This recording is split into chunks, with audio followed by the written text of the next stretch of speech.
नमस्कार दोस्तों, मैं दीपक राणा आप सभी का हार्दिक स्वागत करता हूं आपके अपने YouTube चैनल अपग्रेड एकेडमी पर।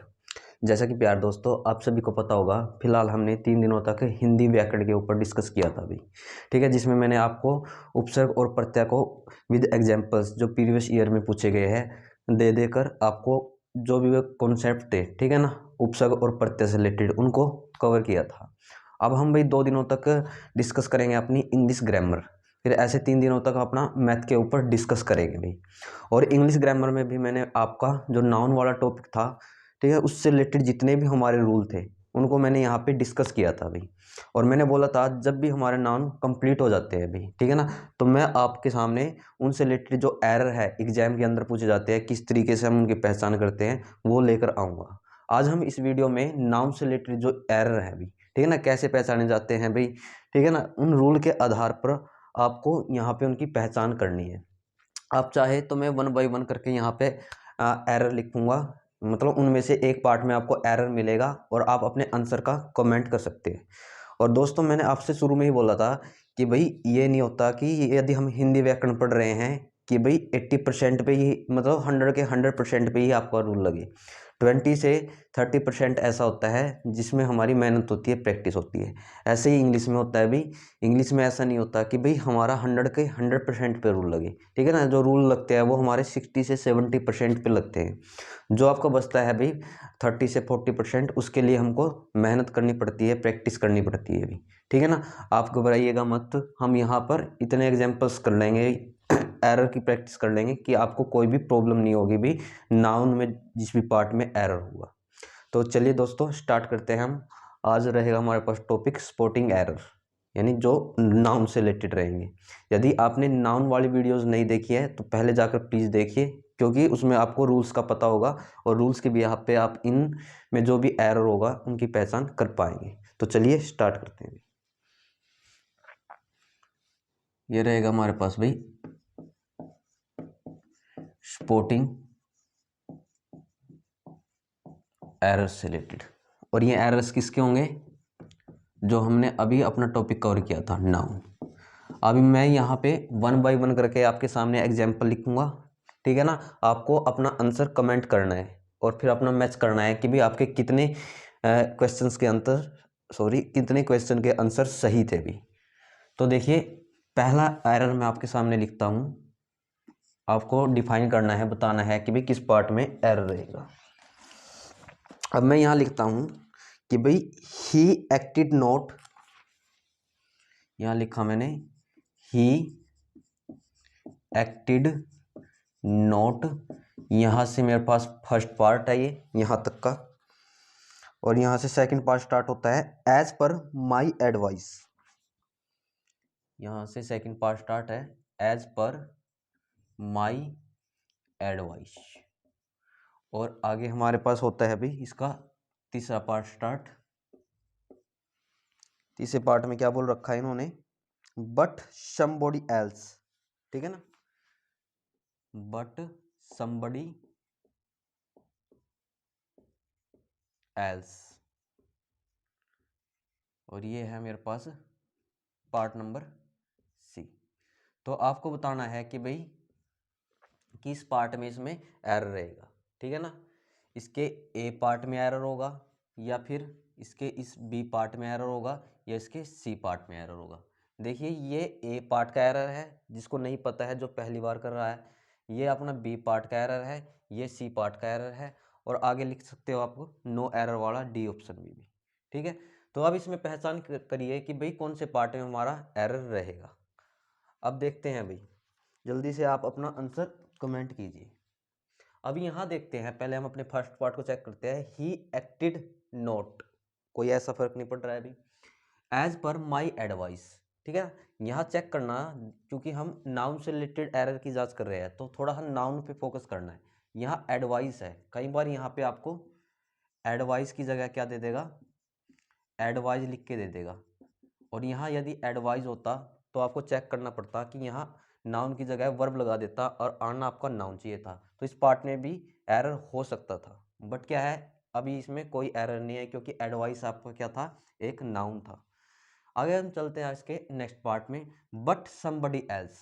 अब यहाँ पे चेक कीजिए, मैंने आपको एफस्टॉप एस से रिलेटेड 7 से 8 रूल करवाए हैं भाई।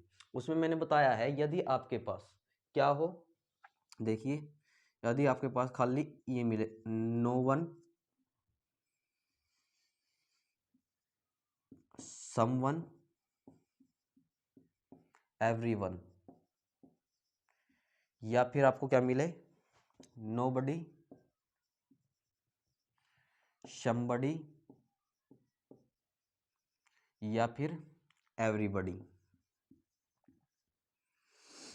इस टाइप से मिले, तो हम क्या करते थे इन केस में एफस्टॉप इनके साथ यूज करते थे।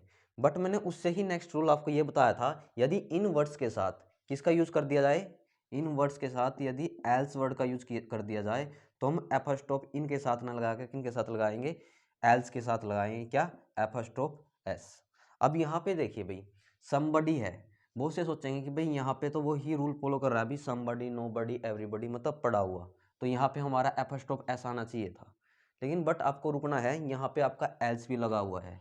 तो कहने का मतलब ये तो हमको पता चल गया कि भी कौन से पार्ट में एरर रहेगा, इसके सी पार्ट में एरर रहेगा भी, यानी option number C is correct. लेकिन शुद्ध क्या होगा इसका, कोई पूछने भी लगे तो आप याद रखना, समबॉडी के साथ यदि एल्स लग रहा है तो इस एल्स के साथ आप एपोस्ट्रोफ एस का यूज कर देते हैं अभी, यानी option number C is correct.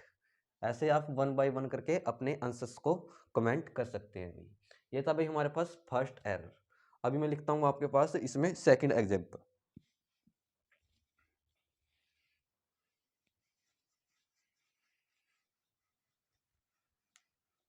अभी सेकंड एग्जांपल क्या है आपके पास, इन्होंने गिवन है आपको पाकिस्तान प्रॉब्लम,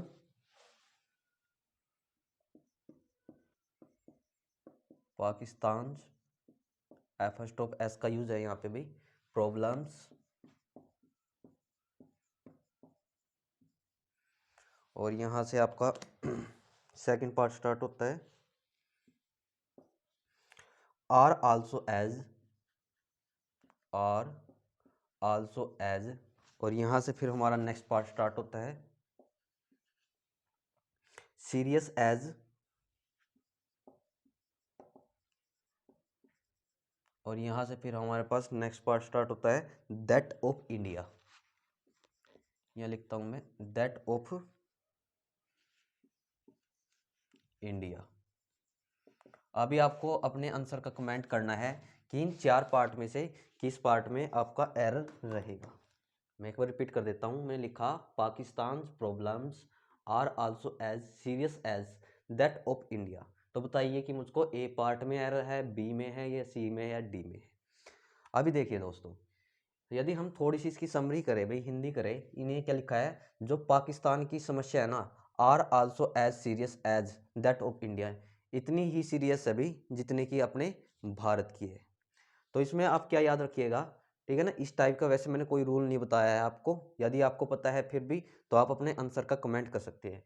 लेकिन इसमें आप एक चीज़ याद क्या रखोगे कि जब भी दो चीज़ों के बीच कंपैरिजन किया जाता है भाई, क्या हो भाई, दो वस्तुओं के बीच में कंपैरिजन हो भाई, दो ऑब्जेक्ट के बीच क्या हो, कंपैरिजन हो, जो भी उसके नाउन्स होंगे भाई, क्या होंगे, जो भी उसके नाउन्स होंगे उन दोनों के साथ ही आपका क्या लगेगा, याद रखिएगा, एफस्ट्रोफ एस लगेगा।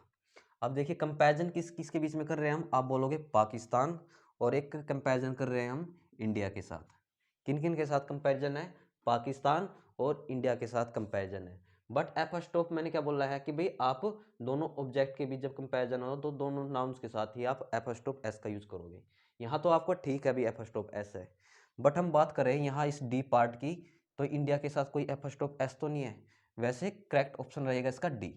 और आपसे पूछ ले सही क्या होगा, तो आप इंडिया के साथ क्या यूज कर दोगे, एफस्ट्रोफ एट, सॉरी एफस्ट्रोफ एस का, दैट ऑफ इंडियाज। तो इस तरीके से भाई, ठीक है ना, वैसे रूल से मिलते जुलते ही हैं ये, यदि आप रूल्स पढ़ते हो तो बिल्कुल ईजिली इनकी पहचान कर सकते हो और इनको प्योरीफाई यानी सही तरीके से लिख सकते हो भाई। अब मैं आपके सामने अगला एग्जाम्पल लिखता हूँ, आप बताइए भी कौन से पार्ट में उसमें एरर रहेगा।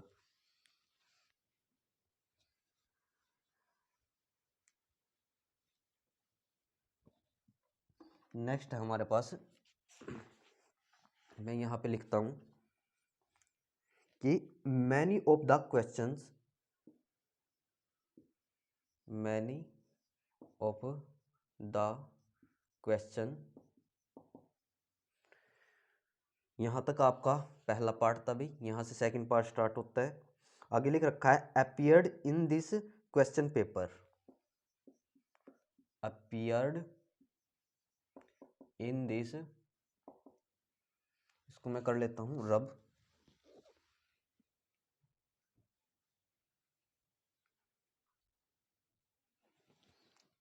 In this question paper,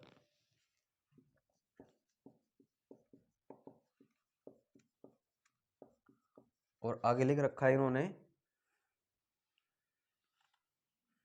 next part start है अभी यहाँ से आपका, क्या लिख रखा है, आर टू डिफिकल्ट, यहाँ लिखता हूँ मैं आर टू डिफिकल्ट, एंड इससे आगे नेक्स्ट पार्ट स्टार्ट होता है हमारा, लिख रखा है टू सोल्व, टू सोल्व, और ये है हमारे पास डी पार्ट का ऑप्शन। अभी देखिए भाई, आपको पास चार ऑप्शन है और चार ऑप्शन में से आपको क्या करना है पहचान करना है कि भाई कौन से पार्ट में इसमें एरर रहेगा। भाई मैं एक बार रिपीट करता हूँ एग्जांपल को, इसने लिखा है मैनी ऑफ द क्वेश्चन, ठीक है ना, यहाँ तक मेरे पास पहला पार्ट था, appeared in this question paper, यहाँ तक सेकंड पार्ट था, आर टू डिफिकल्ट, यहाँ तक थर्ड था, फोर्थ था मेरे पास टू सोल्व, और यहाँ मैं लिखना चाहूँ तो एक और लिख सकता हूँ नो एरर। अभी आपको कमेंट करना है कि भाई कौन से पार्ट में इसमें एरर रहेगा। भाई अब देखते हैं दोस्तों इसमें कौन से में रहेगा। अब यहाँ देखिए मैनी का क्या अर्थ होता है, आप बोलोगे ज़्यादा होता है, बट यहाँ पे आगे देखिए ऑफ द क्वेश्चन लिखा गया है। याद रखना जब भी आपके पास, ठीक है ना, क्या वर्ड दिखे, ये ऑफ द वर्ड का यूज किया गया हो, किसका यूज किया गया हो, ऑफ द वर्ड का यूज किया गया हो, तो इसके बाद जो भी नाउन होगा भी, ठीक है ना, क्या होगा, इसके बाद जो भी नाउन होगा आपको उसको प्लूरल कर देना है।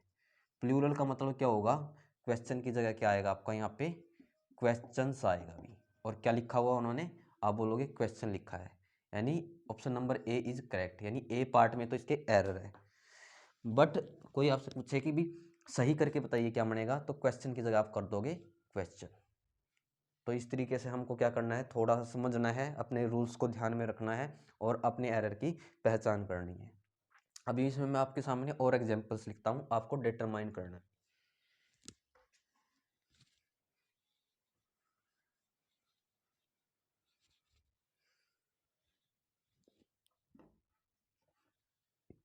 अब देखिए नेक्स्ट क्या है इसमें आपके सामने, मैं लिखता हूं यहाँ पे, I visited Ram's and Sita's house, I visited Ram's and Sita's house, और भाई यहाँ पे एक चीज़ और लिख रखी है, आई विजिट तक आपका एक पार्ट था, ये ए पार्ट है भाई, यहाँ से आपका सेकंड पार्ट स्टार्ट है, ये है आपके पास हाउस, और इससे आगे आपका नेक्स्ट पार्ट स्टार्ट हो जाता है अभी। आगे लिखा गया है इन्होंने and found the couple missing भी, and found the couple missing, और ये है आपके पास डी का ऑप्शन भी। अभी आपको कमेंट करना है अपने आंसर का भी, कौन से पार्ट में एरर रहेगा। देखिए यहाँ तक ए पार्ट है, आई विजिटेड, रिपीट करता हूँ मैं, राम्स एंड सीताज हाउस, ठीक है, यहाँ से नेक्स्ट पार्ट है and found the couple missing. अब इसमें देखिए भाई, अभी इस टाइप का जो आपका एपोस्ट्रोफ एस वाला क्वेश्चन आया था, मैंने आपको एक चीज़ बताई थी कि जहाँ भी आपका कंपैरिजन किया जाता है, अभी क्या किया जाता है, कंपैरिजन किया जाता है, जो भी जिन नाउन्स के बीच आपका कंपैरिजन होगा, तो बोथ नाउन्स के साथ हम क्या करते हैं अभी, आप बोलोगे एपोस्ट्रोफ एस का यूज़ करते हैं। अभी आप यहाँ देखोगे कि भाई यहाँ राम और यहाँ पे सीता दोनों ही क्या है, नाउन है भी, और यहाँ पे देखो एपोस्ट्रोफ एस का भी यूज किया गया है। बट क्या है, जो मेन कंडीशन आपको वो चेक करनी है कि अभी यहाँ पे कहीं आपको ऐसा दिखाई दे रहा है कि भी कंपैरिजन किया जा रहा है नाउन्स के बीच में।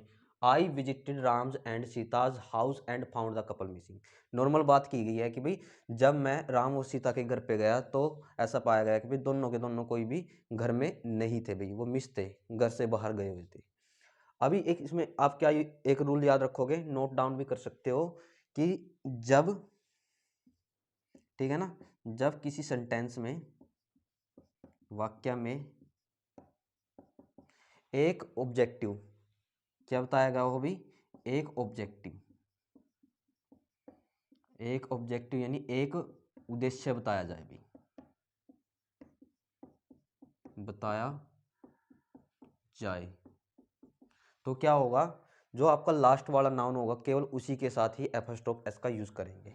किसके साथ, जो लास्ट नाउन होगा उसी के साथ क्या लगेगा हमारे पास, एपोस्ट्रोफ एस लगेगा। बट कब, जब वो एक ही ऑब्जेक्ट को रिप्रेजेंट करेगा। अभी आप यहाँ देखिए, जैसे मैं उनके घर गया, यानी उनका का मतलब क्या है, इन दोनों की बात है, और वो क्या थे, एक ही उद्देश्य को रिप्रेजेंट कर रहे थे, मतलब कपल थे, एक ही उद्देश्य है ना। तो अब इसमें मुझको बताइए, मैं राम के साथ एपोस्ट्रोफ एस हटाऊं या फिर सीता के साथ।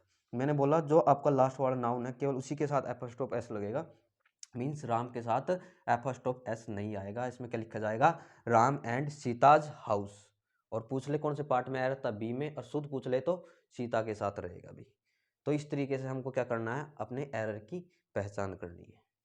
अभी मैं करता हूँ भाई इस चीज़ को पढ़ लेकर रफ, और एग्जाम्पल मैं आपको आपके सामने लिखता हूँ। वन बाई वन आप अपने आंसर्स के कमेंट करते रहिए।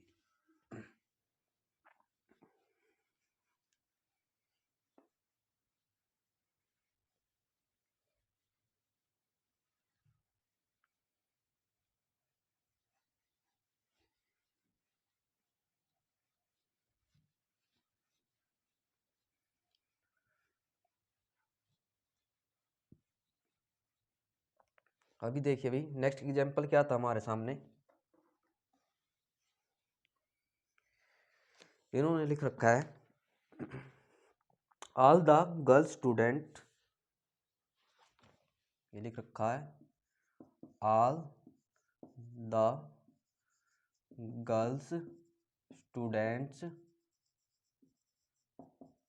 यहाँ तक है मेरे पास एक पार्ट भाई। आगे लिख रखा है इन्होंने बी पार्ट तक आर एडवाइज्ड टू,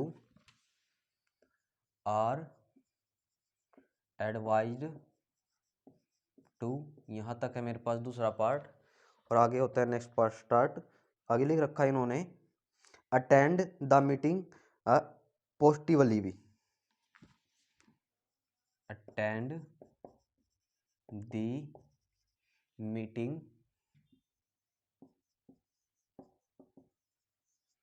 देखते हैं भाई यहाँ पे और भी कुछ दे रखा है कि अटेंड द मीटिंग पॉजिटिवली भी, ठीक है ना, पॉजिटिवली नहीं बोलना भाई, पॉजिटिवली यानी सकारात्मक रूप से भी। ये है मेरे पास सी, डी में कुछ नहीं दे रखा है। अभी देखिए ये है आपके पास एग्जाम्पल, आपको इस एग्जाम्पल में डिटरमाइन करना है कि भाई कौन से पार्ट में हमारे पास एरर रहेगा, ठीक है ना। आप अपने आंसर का कमेंट कीजिए, तब तक मैं आपको बताता हूँ कि भाई कौन से पार्ट में एरर है। अब यहाँ रखिए, याद रखिए कि भाई यहाँ शुरू में शुरू में थोड़ा चेक कीजिए क्या लिख रखा है, ऑल द गर्ल्स स्टूडेंट्स लिख रखा है। तो कभी भी आपको क्या दिखे, इसमें एक रूल याद रख लेना, ऑल प्लस द, ठीक है ना, और यहाँ पर किसका यूज किया जाए, कंपाउंड नाउन का यूज किया जाए भी। किसका, कंपाउंड नाउन। कंपाउंड नाउन का मतलब होता है सुक्त संज्ञा का, सुक्त नाउन का भी। जैसे गर्ल और स्टूडेंट दोनों क्या है, नाउन है। तब इस केस में क्या होगा, जो आपका फर्स्ट वाला नाउन होगा भी, कौन से वाला, फर्स्ट वाला नाउन होगा, और जो आपका सेकंड नाउन होगा, उनके साथ करना क्या है, फर्स्ट वाले को तो आपको सिंगुलर कर देना है, क्या कर देना, सिंगुलर, और सेकंड वाले को आपको प्लूरल ही रखना है, मीन्स सेकंड वाला आपका मैन नाउन माना जाएगा भाई। क्या माना जाएगा, मैन नाउन माना जाएगा। अभी यहाँ देखिए आल है, आप बोलोगे आल है अकॉर्डिंग टू रूल, दा है, दा है। यहाँ पे देखिए दो नाउन है, एक ये और एक ये। मैंने बोला जो पहला नाउन है वो सिंगुलर आना चाहिए, बट क्या दे रखा है इन्होंने, प्लूरल दे रखा ना, तो क्या आना चाहिए था, आप बोलोगे यहाँ पे मेरे पास गर्ल आना चाहिए था, और सेकंड प्लूरल आना चाहिए था, यानी स्टूडेंट्स का तो स्टूडेंट्स रहेगा। मीन्स पार्ट ए में एरर है और शुद्ध पूछे क्या होगा, ऑल द गर्ल स्टूडेंट्स होगा इसका, ठीक है ना, जो प्योरीफाई रूप होगा भी इसका कन्वर्जेशन होगा भी।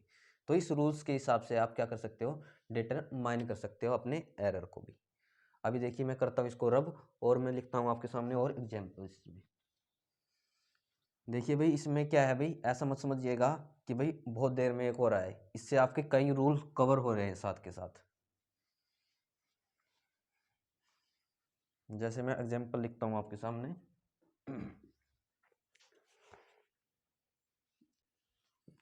इन्होंने दे रखा है she gave me, important example है भाई, शी गेव मी, और यहाँ तक आपका पहला पार्ट था, यहाँ से सेकंड पार्ट स्टार्ट होता है, two important informations, two important informations, यहाँ तक था मेरे पास ये सेकंड पार्ट। आगे नेक्स्ट पार्ट स्टार्ट होता है इसमें, I had been waiting for, यहाँ लिखवा देता हूँ, I had been waiting for, यहाँ से आगे अपने पास नेक्स्ट पार्ट स्टार्ट होता है अभी, the last 2 months, the last 2 months, यहाँ फुल स्टॉप, और ये है आपका डी पार्ट भी। अभी देखिए बताइए मुझको कि इस सेंटेंस में, इस एग्जाम्पल में भी, ठीक है ना, कौन से पार्ट में आपका एरर रहेगा। मैं एक बार इसको रिपीट कर देता हूँ, यहाँ लिखा है मैंने, सी गेव मी, ठीक है, two important informations I had been waiting for the last 2 months। बिल्कुल आसान है और करवाए हुए रूल से ही है भी आपका। अब आप यहाँ पे चेक करोगे क्या दे रखा है, इंफॉर्मेशंस दे रखा है। याद रखिएगा कभी भी इंफॉर्मेशंस नहीं होती, क्या होती है, इंफॉर्मेशन होती है। मीन्स बी पार्ट में आपका एरर रहेगा, तो शुद्ध क्या होगा, आप बोलोगे इंफॉर्मेशन आएगा भाई यहाँ पे, किसकी कंपैरिजन में, इंफॉर्मेशंस की कंपैरिजन में, मीन्स एस नहीं लगेगा। आपको थोड़ा याद हो मैंने क्या क्या लिखवाए थे, मैं आपको इंपॉर्टेंट से बताता हूँ। एक तो मैंने आपको सीनरी लिखवाया था भाई, ठीक है ना, एक आपको मैंने पोइट्री लिखवाया था, याद हो आपको, ठीक है ना, मैंने आपको हेयर लिखवाया था अभी, और क्या लिखवाया था, एक ये इन्फॉर्मेशन हो ही गया भाई, फर्नीचर लिखवाया था इस टाइप से। अच्छा, और हम बात करें कि भाई क्या चीज़ लिखी थी, और हमने इसमें आपका लगेज लिखवाया था मैंने। और भी आप जब पढ़ोगे रूल को देखोगे तो बहुत चीज़ मिलेगी आपको। बैगेज लिखवाया था भाई मैंने आपको, ठीक है ना, पोस्टेज लिखवाया था, इस टाइप से बहुत सारे नाउन्स लिखवाए थे मैंने आपके सामने, ठीक है ना। यानी कहने का मतलब जो ये नाउन है इनडायरेक्टली आपके अनकाउंटेबल है, और अनकाउंटेबल नाउन्स के साथ कभी भी हम क्या नहीं करते, एस या ई एस का यूज नहीं करते भाई, मीन्स उनका प्लूरलाइज नहीं कर सकते। और इन नाउन्स के साथ एक बात और याद रखना, हमेशा वर्ब भी आपकी सिंगुलर सी आती है। तो क्योंकि यहाँ पे मेरे पास क्या था, इन्फॉर्मेशंस था, जबकि आना क्या चाहिए था, इन्फॉर्मेशन आना चाहिए था अकॉर्डिंग टू रूल। तो इस तरीके से हम अपने रूल को पढ़कर अपने इस एग्जाम्पल में एरर की पहचान कर पाएंगे। तो अब चलते हैं भाई अपने नेक्स्ट एग्जाम्पल की तरफ, मैं कर देता हूँ इसको रब।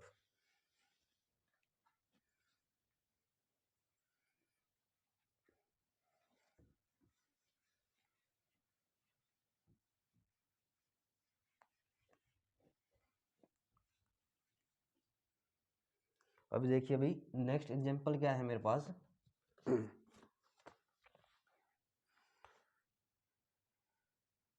ये लेते हैं, इन्होंने दे रखा है, द इंग्लिश टीचर,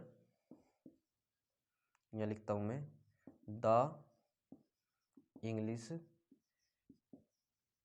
टीचर, यहाँ तक मेरे पास एक पार्ट था। आगे है मेरे पास, gave him a homework, gave him a homework. आगे क्या है, नेक्स्ट पार्ट स्टार्ट होता है, टू कंप्लीट क्या लिख रखा है, टू कंप्लीट दैट, यहाँ तक एक पार्ट था। आगे नेक्स्ट क्या लिख रखा है आपको, आपके सामने इन्होंने by night, complete that by night positively भी, बाय नाइट, ठीक है ना, पॉजिटिवली, और ये था मेरे पास डी ऑप्शन।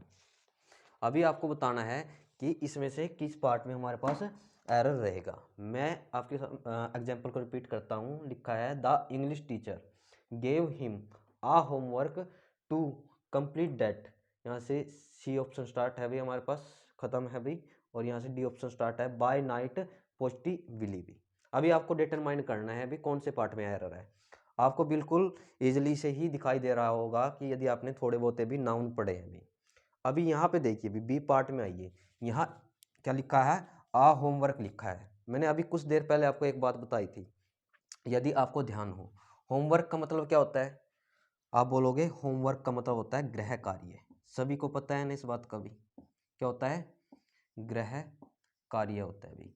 और गृह कार्य कैसा नाउन है, आप बोलोगे मेरे पास अनकाउंटेबल नाउन है भी।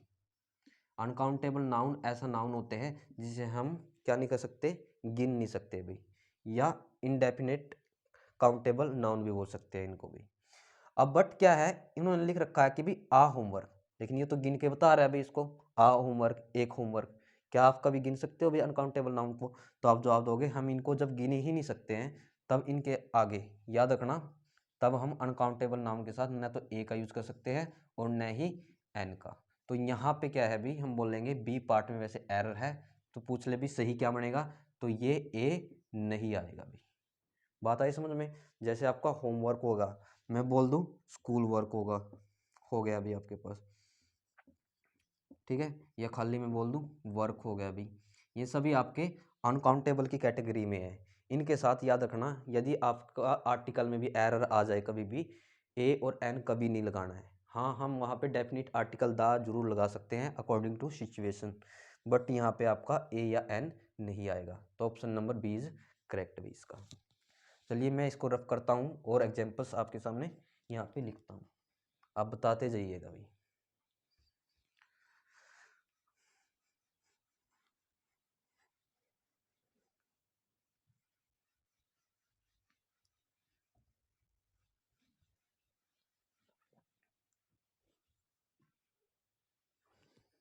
अभी मैं लिखता हूँ आपके सामने एग्जाम्पल नेक्स्ट। यहाँ लिखता हूँ she could not complete, she could not complete,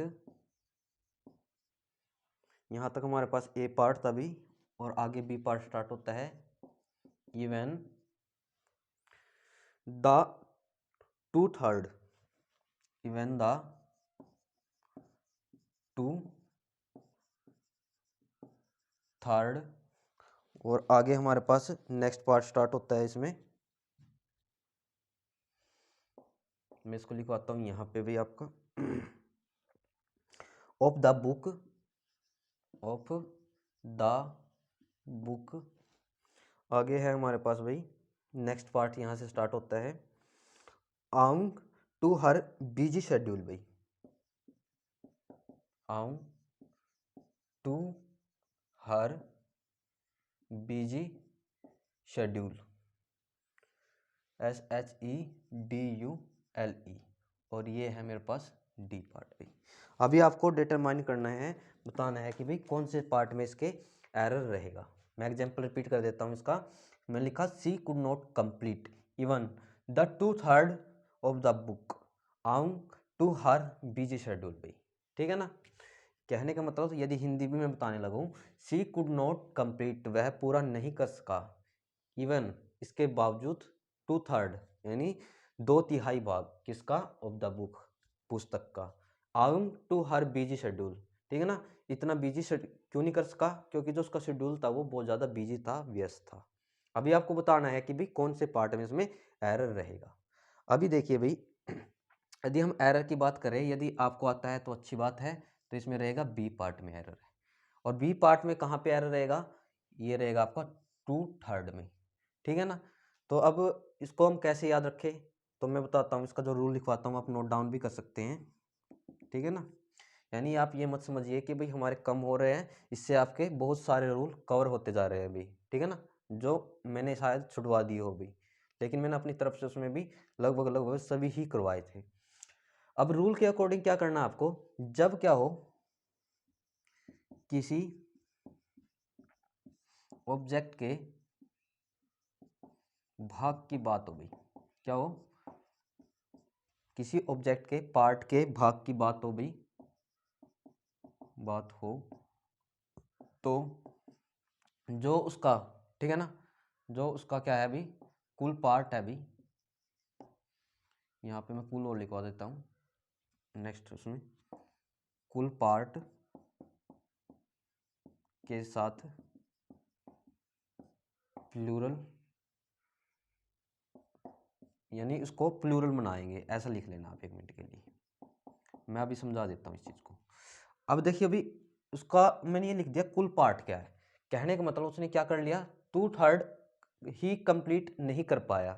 अब 2/3 का मतलब क्या है, आप मैथ में पढ़ोगे तो 2/3 होता है 2/3 का, मतलब कि यदि उस बुक के अंदर 3 पेजेस है, तो 3 पेजेस में से वो 2 पेज भी कंप्लीट नहीं कर पाया। तो इन शॉर्ट जो नीचे होता है वो हमारी मूल चीज़ होती है, तो मूल का मतलब कुल उसके अंदर 3 पेज होंगे, तो मैंने यही लिखवाया जो कुल पार्ट होगा ना उसको हम प्लूरल बना देंगे। तो कहने का मतलब 2/3 में से क्या होगा, यहाँ 2/3 की बजाय हम किसका यूज करेंगे, 2/3 का यूज करेंगे, यानी यहाँ एस का यूज कर देंगे, क्योंकि टोटल पार्ट थर्ड माना जाएगा आपका according to rule. I hope आपको ये रूल समझ में आया होगा। मैं कर रहा हूँ इसको रब, और मैं लिखता हूँ आपके सामने और एग्जाम्पल इसमें।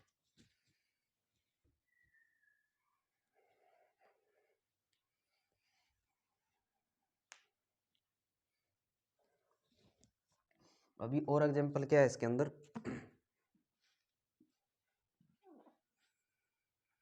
मैं लिख देता हूँ इसमें,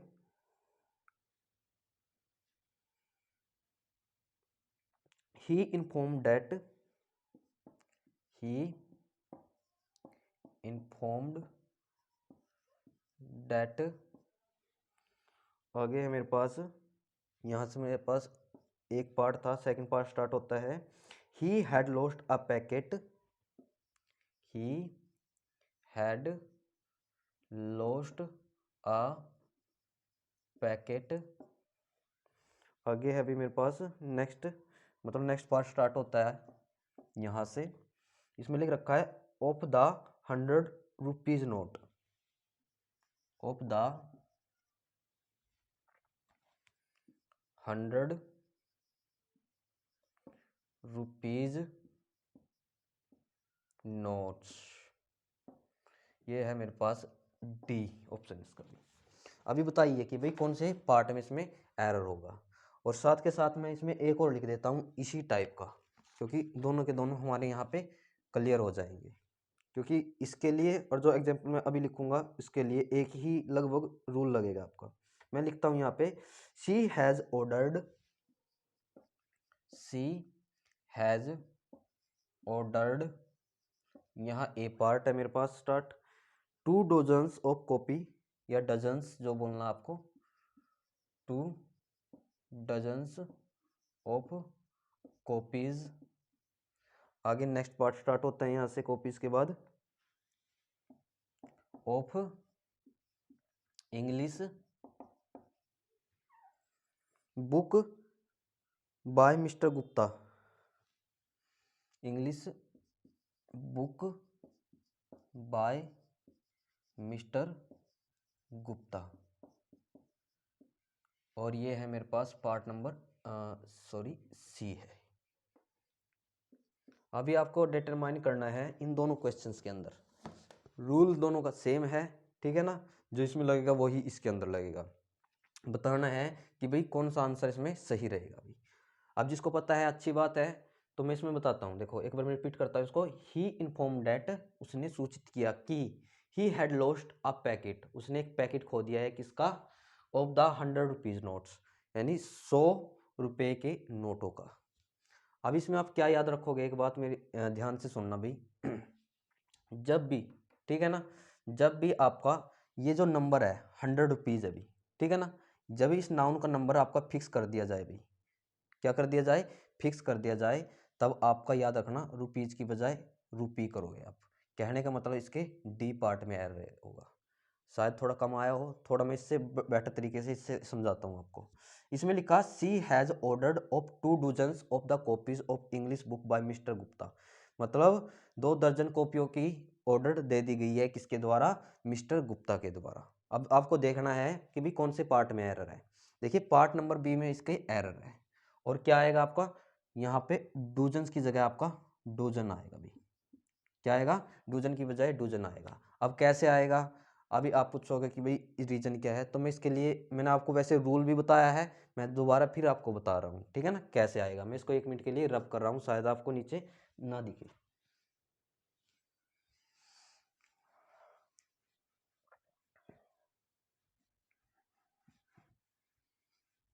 अभी देखिए अभी कैसे आएगा। एक बात आप हमेशा याद रखिएगा, जब आपको ये वर्ड दिखते हैं अभी, क्या, 100, ये रूल लिखवाया हुआ है मैंने, 1000,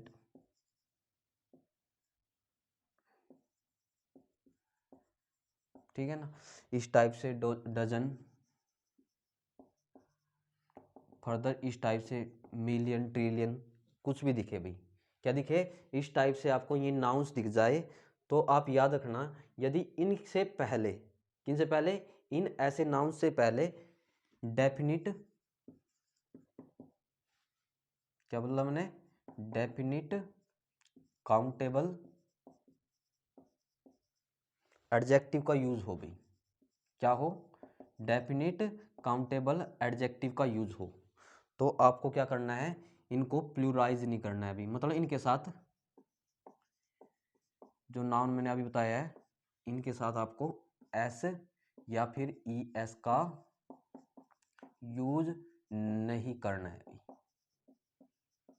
अब एस या ई एस का यूज नहीं करना है का मतलब क्या है, जैसे यहां देखिए डजन है अभी, क्या लिखा है, डजन्स, और मैंने ये रूल लिखवाया है आपको कि यदि डेफिनिट काउंटेबल एडजेक्टिव का यूज कर दिया जाए। अब यहाँ पे टू देखिए, टू क्या है, एक डेफिनिट है, काउंटेबल है, और क्या है, एक एडजेक्टिव की का काम कर रहा है यहाँ पे नाउन के साथ जुड़कर भी, ठीक है ना।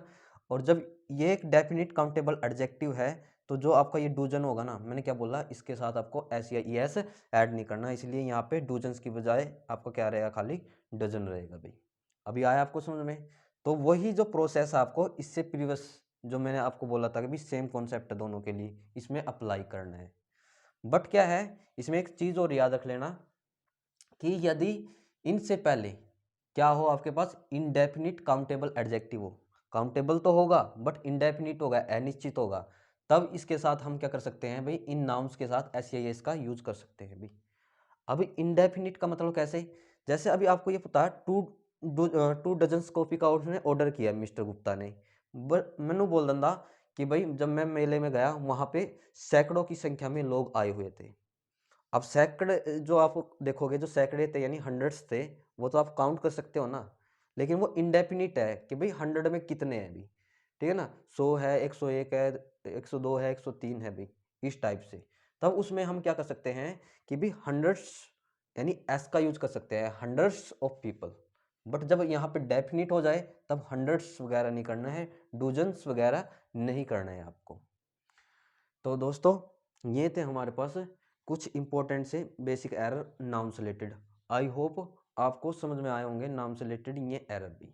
मैं आपसे दोबारा बोलता हूँ, रूल्स को प्लीज़ जाकर देखिए, आपको ये आज वाले जो मैंने एरर को है करवाए हैं, आपको अच्छी तरीके से समझ में आए होंगे।